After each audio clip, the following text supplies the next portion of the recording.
Uh, First of all, I'm very happy to welcome all of our distinguished guests and speakers and business leaders, investors, professionals, and friends. Especially want to thank the ambassadors from Pakistan, uh, our friend here in Sweden, Ambassador Ahmed, and commercial counselor Mustafa, as well as our good friend Ambassador Gui Kongyu from China, for working with us in making this webinar a possibility. I am the vice chairman of the Belt and Road Institute in Sweden and responsible leader of our organization for webinars and seminars. The Belt and Road Institute in Sweden, which is referred to as BRICS, and I'll be the moderator for the second part of the event, which will focus on the importance of the BRI. The BRICS, our organization, was founded in 2018 with the explicit purpose of providing accurate and truthful information to the public about the Belt and Road Initiative. That is still our intention today, but it has become more challenging due to deliberate spreading of false information, misleading information by many media sources, primarily coming from the United States and Western Europe. Their intention has been to often distort the actual purpose of the BRI.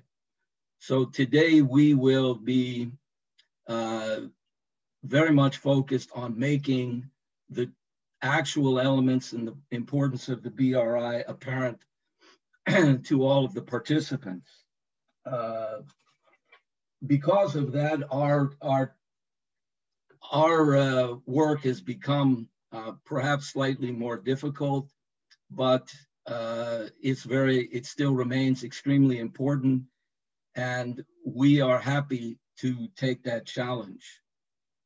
So I will just briefly outline now, very briefly, 3 points, which I think are the essential aspects of understanding the role of the BRI for Pakistan, of course, but also for worldwide development.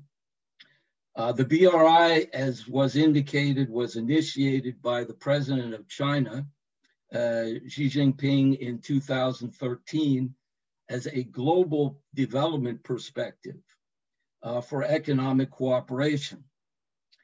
It was and is still open to all nations who wish to participate. I emphasize that it was initiated by China. It is not run by China.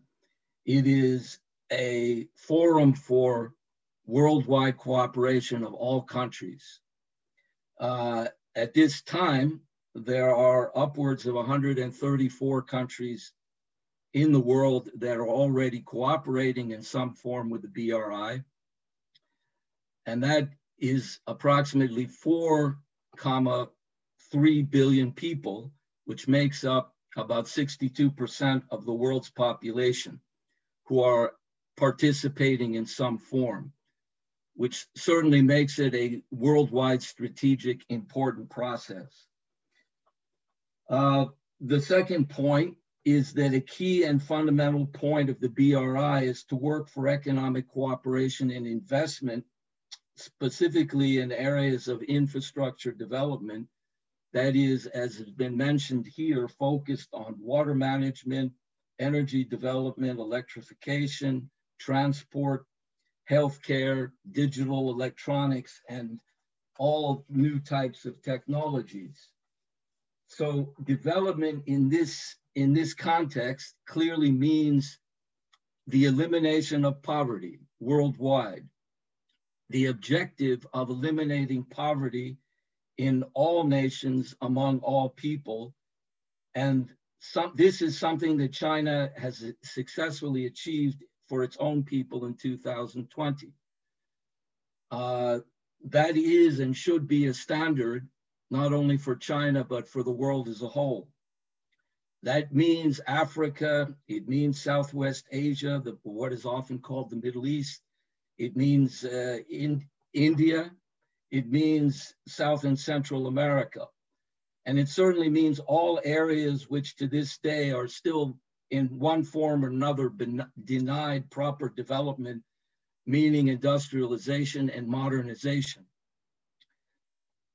And the last point, which I will touch on simply, is the idea of international economic cooperation is the foundation for achieving this goal of poverty elimination.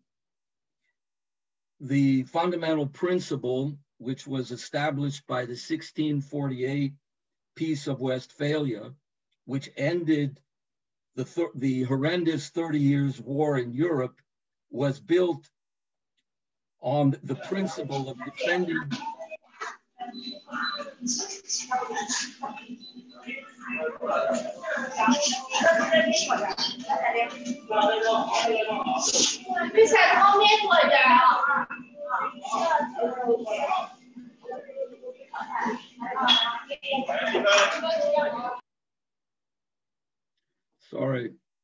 was built on the principle of the Treaty of Westphalia to the idea of defending the interests of the other.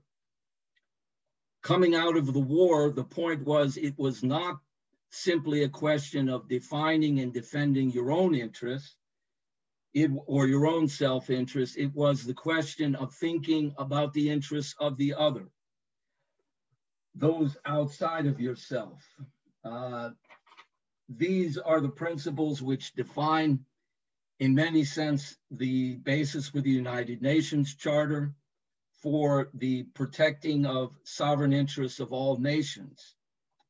And this has been referred to by China's president in reference to the BRI as a community for the shared interests of mankind, or a win-win strategy.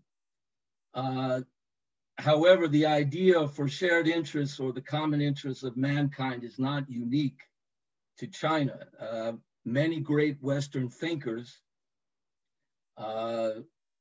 such as Gottfried Wilhelm Leibniz, at an earlier period, have articulated these fundamental ideas of defining the common interests of mankind for human progress.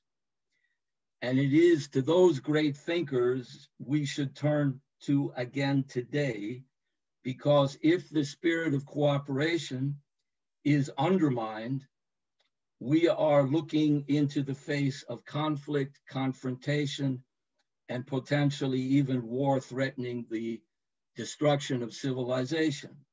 The dangers are there. I think everyone in one way or another either should be or are aware of those dangers.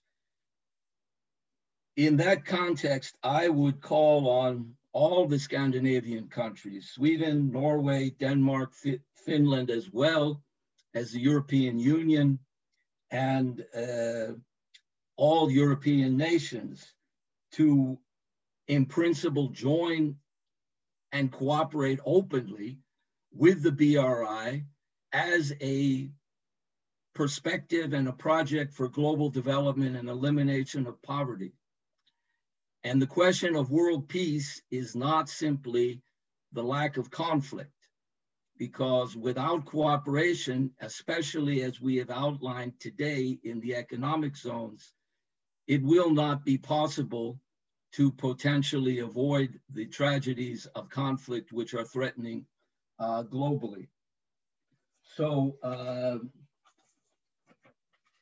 I think that we have some excellent speakers who are going to elaborate on these points in their own way and highlight.